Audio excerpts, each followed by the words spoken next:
పడడానికి పరమయోగ్యమైన కాలము బ్రహ్మముహూర్త కాలము. మళ్ళీ అంత శక్తివంతమైనది ప్రదోషకాలము. దోషం అంటే చీకటి, ప్రదోషం అంటే చీకటి పడడానికి ముందున్న కాలం ఉత్తర సంధ్య. ఉత్తర సంధ్య కూడా అంత శక్తివంతం.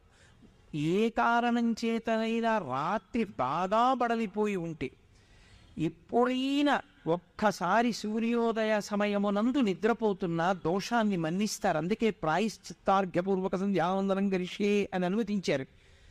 పడమట సంధ్య వేళలో నిద్రపోవడానికి వీలు లేదు. నాకు బాగా గుర్తు, నాకు చిన్నప్పుడు టైఫాయిడ్ వస్తే పడుకునుంటే మా అమ్మ ప్రదోష వేళ అవుతోందిరా, ఒక్క పావు గంట కుర్చీలో కూర్చోని బలవంతంగా లేపి కూర్చోబెడితే నాకు చాలా బడలికగా ఉంది. ఏమిటి ఇప్పుడు కూర్చోమంటుంది, పావు గంటను కూర్చోలేకపోతున్నాను అనిపిస్తే ఒక్క 10 నిమిషాలు తాళ్ళు, 10 నిమిషాలు ఉండు, 10 నిమిషాలు ఉండి పడుకో, 10 నిమిషాలు ఉండి పడుకో, పడుకోకూడదు, అలా పడుకోకూడదనేది మా అమ్మ. మా తల్లి ఆ రోజుల్లో ఎందుకు నేర్పిందో అర్థం అవుతుంటుంది ఇప్పుడు. కాబట్టి ప్రదోషం చీకటి పడడానికి నందున్నటువంటి ఉత్తర సంధ్యాకాలమునందు సూర్యాస్తమయం అవుతూ ఉంటుంది. మళ్ళీ అది పరమ పవిత్రమైన కాలము. ఆ కాలమునందు వృషీశ్వరయానంబున సంచరించుటది అభావ్యంబయ్యే. పరమశివుడు వృషభవాహనం మీద తిరుగుతాడు. ఆయన తిరుగుతుంటే దితితో కశ్యపుడు చెప్తాడు, ఆయనకేమి రాగద్వేషాలుండవు. వృషద్విచిత్రతల్పయో భుజంగముక్తికస్రజో గరిష్టరత్నాష్టయో సుహృద్విపక్షపక్షయో త్రారవింద చక్షుషో ప్రజామహీ మహేంద్రయో సమప్రవర్తయన్మన కదా సదాశివం భజే. ఏ ద్వంద్వములు లేకుండా ధర్మాన్ని పట్టుకున్నవాణ్ణి మాత్రమే రక్షిస్తాడు ఆయన.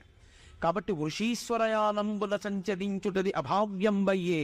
ఎలా ధర్మమున్ వీడగం, పరమశివుడు తిరిగే సమయం అమ్మా. ఇప్పుడు మనం అధర్మం ఆచరించకూడదు, భగవన్నామస్మరణతో గడపాలంటాడు. అంత శక్తివంతము ప్రదోషవేళ. ప్రదోషవేళలో పరమ పవిత్రమైనటువంటి ఏ వస్తువు పట్ల కూడా అమంగళకరంగా ప్రవర్తించకూడదు, చూడకూడదు. మంగళసూత్రాలు ఉంటాయి. ఏ కారణం చేత మంగళసూత్రాన్ని కించపరచేది, చిన్నపుచ్చేది, దానికి గౌరవం మాసిపోయేటటువంటివి చూడడం, మాట్లాడుకోవడం ఎప్పుడూ చేయకూడదు. దేశంలో కలిపురుష ప్రవేశం ఎక్కువైపోయిందని గుర్తేమిటంటే, ఏది పెట్టండి సాయంకాలం అయ్యేటప్పటికి మెడలలో మంగళసూత్రాలు లాగేసేటటువంటి సన్నివేశాలతో కూడుకున్న సీరియల్సే ప్రసారమవుతుంటాయి. అవే కోట్ల మంది చూస్తూ ఉంటారు. ఎక్కడ నిలబడుతుంది ధర్మం? కాబట్టి ఎక్కడ ధర్మం ఉంటుంది అంటే కాలము దేశము ముడిపడడంలో ఉంటుంది. అందుకని ప్రాతకాలమునందు నిద్ర లేవాలి. ప్రాతకాలమునందు నిద్ర లేచాడు, 88 నిమిషముల ముందు నిద్ర లేచాడు, బాగుంది. నిద్ర లేవడం ఒక్కటే ప్రయోజనం కాదు. నేను మీతో మనవి చేశా, 2 కాళ్ళ మీద నడుస్తుంది అని. ఒక రోజు అంటే రాత్రి పగలు. రాత్రి బాగా నిద్రపోకపోతే పగటి పూట ఆకలియ్యదు.